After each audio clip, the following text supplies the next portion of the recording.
Hello and welcome to my guide on how to start surviving in Diablo 2. The purposes of this guide are to teach players hints and strategies that will help them progress through the game and to also help players understand that the world of Diablo 2 is not a scary one. I'll be going over why I prefer hardcore over softcore, which classes to get started with, some useful mindsets, strategies, hints, and finally dealing with death. Introducing myself, hey, it's HeyItsHystrix. Here on YouTube I have a channel that's dedicated to playing games on hardcore, even when the mode doesn't exactly exist. I love the thrill, and I'd like to invite people to join my community. And to give back, I'm making my first hardcore guide. Starting off, fellow viewers, I'd like to remind you that you will die. It will happen. You don't know when, but it's coming. But don't worry, death is not the end, so to speak. There's a reason why us veteran players are usually not hurt when such a misfortune occurs, and I'll explain that when we talk about dealing with death. And on a side note, I do play on a private server, Slashdiablo, so some of the things you see on this guide might be restricted to us, mostly multi-boxing, but there are workarounds such as multiple CD keys. So, why hardcore over softcore? That's a good question. Most experienced players when starting a new character ask themselves this: alright, what awesome build am I gonna make? A Hammerdin, a Blizzard Sorceress, a Smiter, a Trap Assassin? And so the list goes on. It's a matter of getting to a high level through the routine leveling guide, hoarding riches to get the best gear for your class, and then running 1 million bell runs or whatever have you. Looking at you, Mephisto. Well, let's assume that a player like one of these has never stepped foot into hardcore. And why not? What's the thrill of finding riches if there's a chance that you can lose it all? Besides, that's the magic of Diablo 2. Magic finding and endgame grinding just puts a smile on our faces. Hell, that's why we still play this dusty old game. Maybe light up on Diablo because that guy will hurt. Yeah, probably better to be safe on him for the first time. Yeah. But what if I tell you that there's a game out there that's very alike to Diablo 2? There will be demons, uniques, rune words, crazy builds, tons of fun and adventure. But you have no idea what's at the end. The ending is different. It's mysterious. Every act of every difficulty has a new ending, and you have no idea what that new ending is. And the only way to get through it is to live through it all. It's called Diablo 2 Hardcore Edition. Simple, really. You just make a new character and check that hardcore box. Now, I've said this a multitude of times, so many of my viewers have already heard this. Hardcore is not about the endgame, but rather the adventure to get to the endgame. Are you good enough to get to the end? You are? Well, how about you prove it? Show me your endgame knowledge that will help you survive while getting there. Do you even know what Act 3 looks like before Travensol? You will now. You're going to walk the walk, literally, without that endgame gear. You'll make mistakes. 4.5. Whoa, Oh hey. shit! Who the fuck hit that? That was me, I'm sorry. But then you'll never make the same mistake again. You no longer care about what's at the end. You know, you've been there before, but now you have to climb it without failing. Now that might sound scary, but you're not alone. Yes, coming with that fresh new look at the game are your fresh new friends. And like you, your friends don't really care about riches. They just care about the adventure. They need your help as much as you need theirs, so why not make friends? Hardcore is notorious for being tightly knit. We help each other, we share with each other, and we've got your back, my friend. Economy? Throw that crap out the window. That's for grinding, and we don't really grind here. I mean, we could always convert to expansion. No thanks. Oh, you can't even convert on Slashdiablo. Yeah, they won't let you. Oh, they won't? I didn't know that.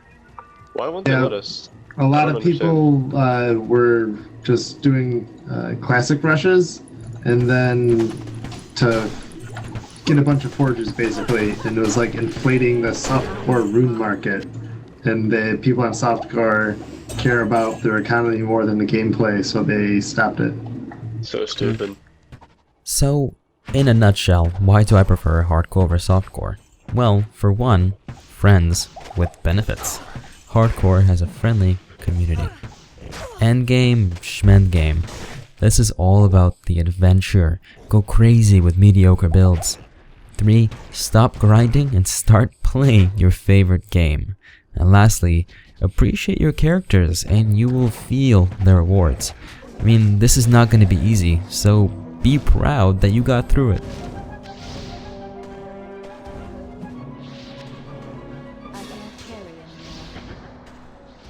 Did you know that Blizzard has intentionally made it easier to play hardcore in the newest patch, 1.13? I mean, Akara now lets you respec your character 3 times. If you have an endgame build in mind, you don't have to hoard skill points for that optimal build. Just play how you want to play without the worry and respec later. It's that simple. Getting started with a class. Now, before you decide what class you're going to begin with, you're going to have to consider your role. If you're playing online, this is doubly important. There are some very unique builds that can work online but wouldn't go so far in single player. A good example of this is the static Frost Nova Sorceress. The build utilizes high faster cast rate to strip a room of monsters while slowing them down in the process, while other characters, finish off the packs. Slashdiablo's very own Grover uses this build when racing, but he also understands that he is, well, quite useless without the rest of the team.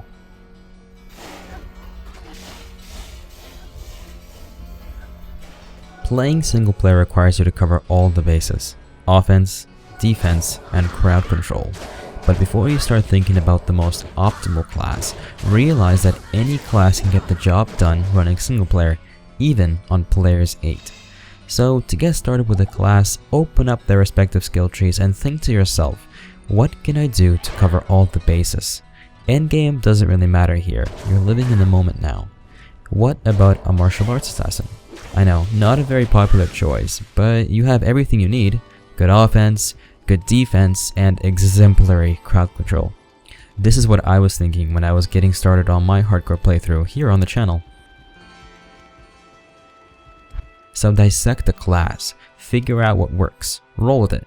It will be just as fun as you think it is because damage doesn't really matter when you're just starting out. You can always respec later. And if you look anywhere for a hardcore beginner guide, you're always going to be recommended the same class to start with, a Fishymancer. I mean, they're promising with their bases, and you can even walk hell practically naked, but do you really want to be that guy? Think about it. So, how about getting into the right mindset? And what do I really mean by this? There are some things you should consider when parading around the world of demons. First off, you're not invincible, and you're just going to have to deal with it. Number 2, remember your defensive stats because you'll die otherwise. Seriously, look at them. 3, be mindful of items on the ground and the gold you accumulate over time. Casters need to take special care with their gold, as mana is quite the expensive resource just starting out. We'll talk more about gold in the strategy section. Now if you're playing online, watch your partner's backs and take care to share. They need that wand more than you need that 5,000 gold.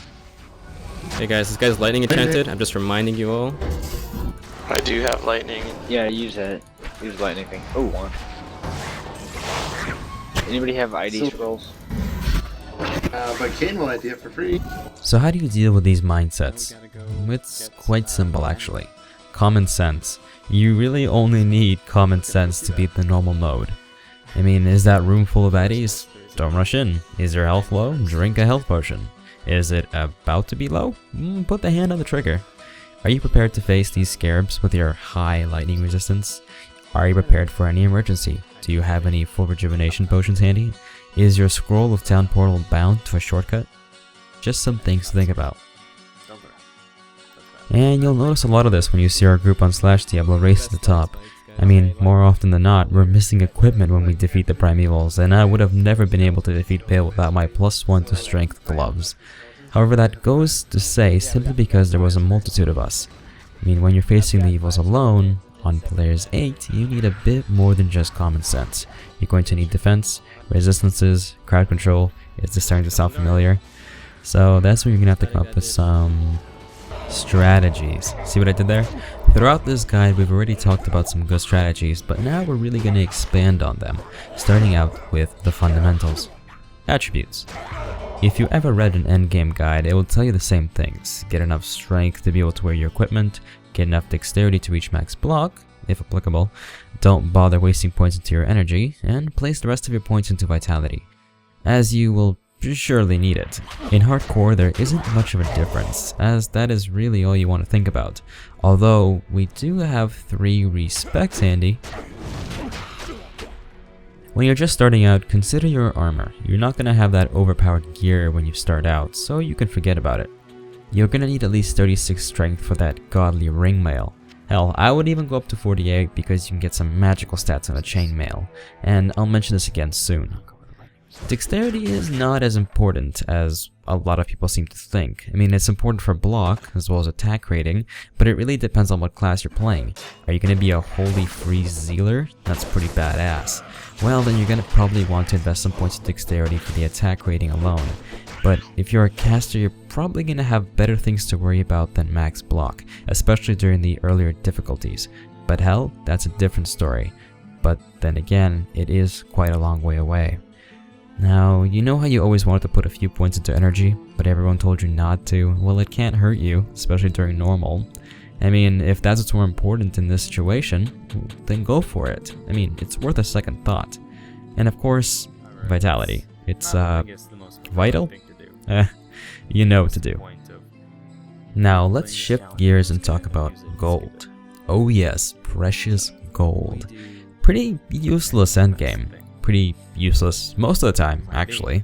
That is, of course, if you're playing on softcore. Consider gold to be your new best friend. No, it's not a currency, it's a lifeline. Potions.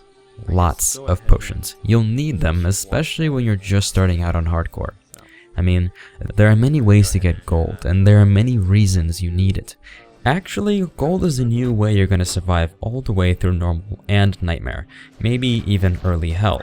So how do you get it? Well, for starters, you pick up everything, and you sell it. Oh, I saw a wand. Yeah. But there are a few items that you should consider to be a pickup priority. Wand? Gold? Rare wand? Jackpot. Staff? Same thing. Sorcerer's orb? Oh yeah. Scepter? Zing. See the trend? Most items that offer class skills can be sold for a high price, and it's a good way to make lots of moolah, and you should be conscious of it. Later in the game, maybe late Act 1 or as early as Act 2, you're gonna need to learn that armor, rare or plain, is quite expensive. Pick up that useless breastplate. 4,000 gold? Zing. You get the idea, but why do we really need all that gold? Resistances. There are a lot of people that neglect resistances when they play on softcore, especially during the earliest difficulties. I mean, that's fine if you don't plan on living to tell about it, but we're on a different playing field, so let's talk about it. Resistances go up to 75, with some exceptions. If you have a fire resistance 75%, that means that your fire damage will be decreased to 25%. Helpful, right? But how the hell are you gonna get them all up to 75 with the crap gear in normal? Well, do you really need it? Here's a helpful hint. Antidotes raise your poison resistance by 50 for a whole 30 seconds, and it stacks. Chug, chug, chug. The same effect applies with thawing potions, but with the element of cold. So if you're really lacking resistances, try to prioritize. Maybe you only need 75 in fire and lightning while keeping 25 for the others. I mean, it will work, so drink up. But how will that work in Nightmare though? Hell? Well, your resistances are lessened by 50 in Nightmare and double that in Hell. Which brings us back to our mindset discussion. Resistances are pretty important to the health of our characters, so we don't want to be a level 30 sorceress in Nightmare with negative 30 resist all and only 300 HP or worse, and that's from user Altnob. So there are some useful rune words or uniques that give mighty resists, like the easily accessible Ancient's Pledge. Just about anyone gets it in Act 5.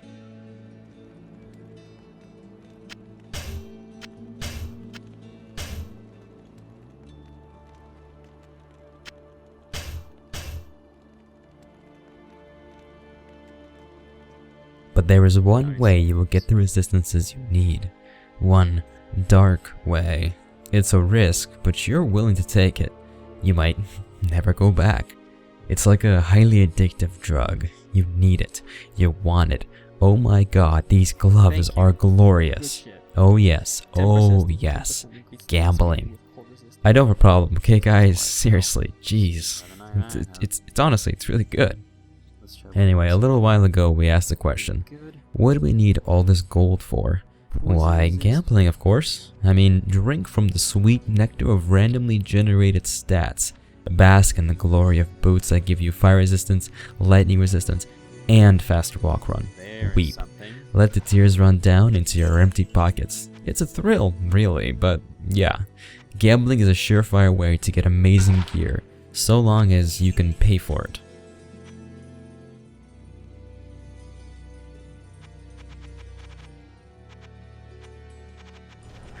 Moving on.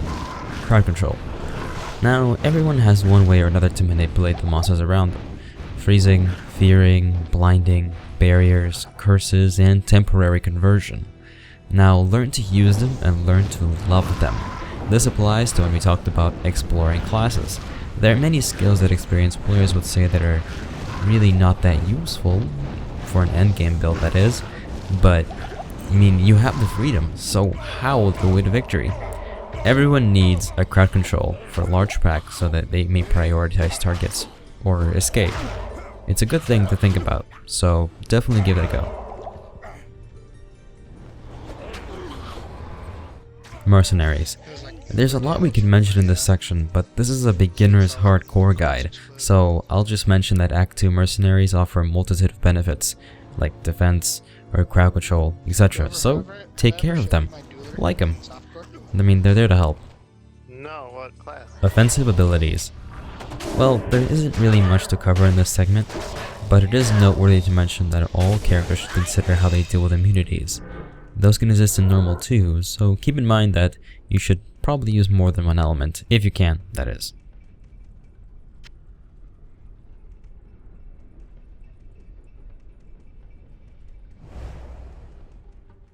Moving on to helpful hints. Now, we've covered a lot, all the way from equipping yourself, to building yourself properly, to defending yourself efficiently.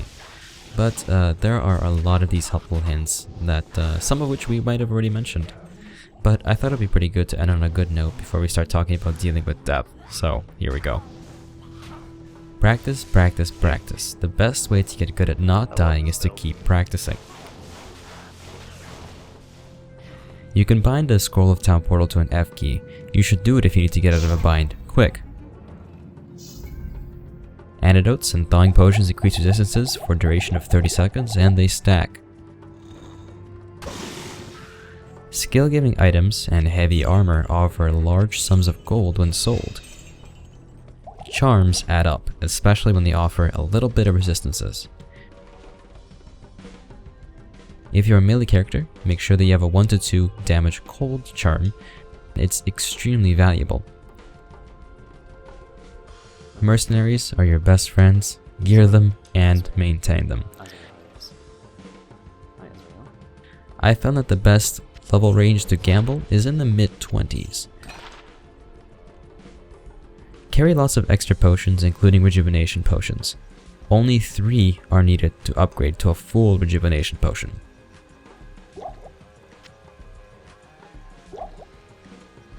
Did you know that you can actually make a rejuvenation potion from any 3 health and mana potions and a chipped gem? This makes it really worthwhile to keep all those chipped gems you keep picking up in your adventure. And on another related note, the Find Potion skill from the Barbarian skill trees can actually yield a full rejuvenation potion as early as Act 4 in normal.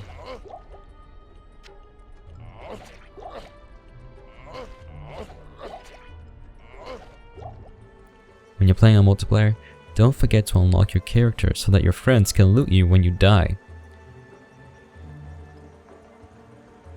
Always have a second character in the game if you're online, and we'll talk about this a little more later. And a Battle Orders Barbarian is extremely recommended just about all the time, especially in the later difficulties.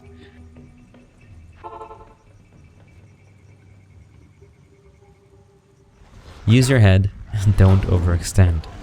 And of course, above all, survivability over death.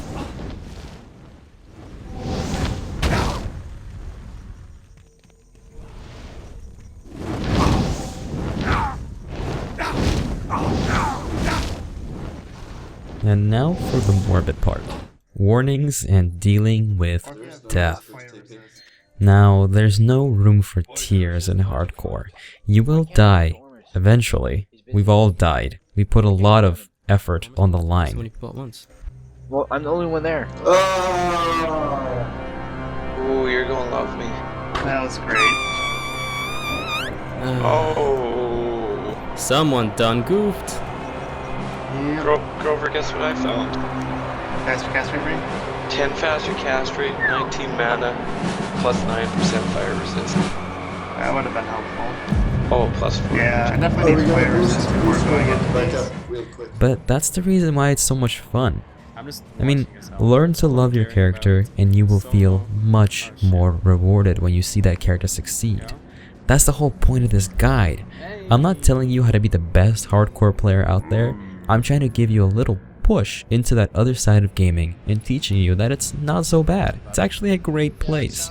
Hell, if you die online, just keep in mind that your friends can take your gear, and they will give it back to you so that when you're re-leveled, you're back. I mean, it will hurt, yeah, at first, but then you'll make the next successor to your dedication.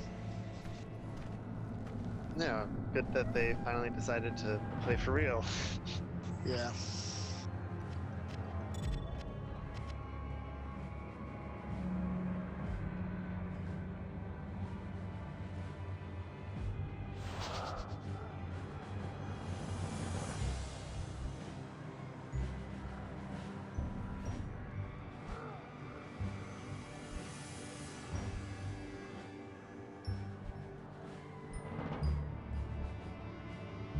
You guys, either of you guys watch the football game tonight?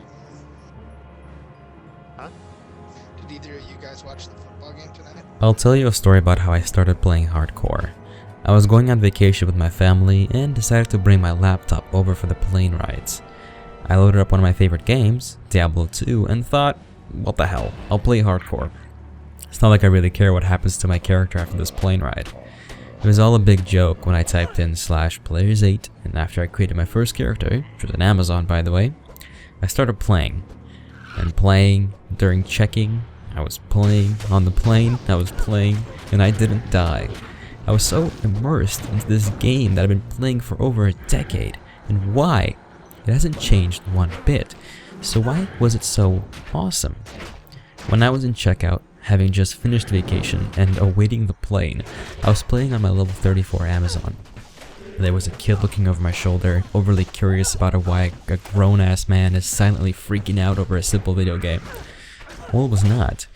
There was a character that I actually put my heart and soul into over the past week, living what they were living and jumping at what was potentially our end. I was fighting Diablo on Players 8. And when I killed him, I reached my goal for that vacation.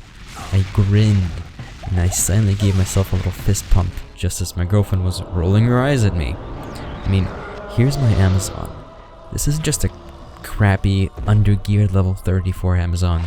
This is a memory. It's an extension of my first ever hardcore experience. Hell, it was so amazing. And here I am, making YouTube videos over why I love hardcore. So yeah, you will die, just as you're going to die one day in the real world, but you don't know when it will happen. You're going to experience what I did when you reach that first goal that you set yourself up for, and it's going to feel awesome. If this video has been helpful or inspiring to you, please rate, comment, or join my community. Your feedback is extremely appreciated, and if you want to add your stories or give some advice to new players, go right ahead and post it in the comment section below. And if you would like to see some more hardcore guides or playthroughs, subscribe and let me know. My channel may be young, but there are a few games that I've beat without dying, so you should probably check those out. Anyway, hey, it's HeyItsHystrix. Have a good one everybody, and happy hardcoring. Is the Matterhorn.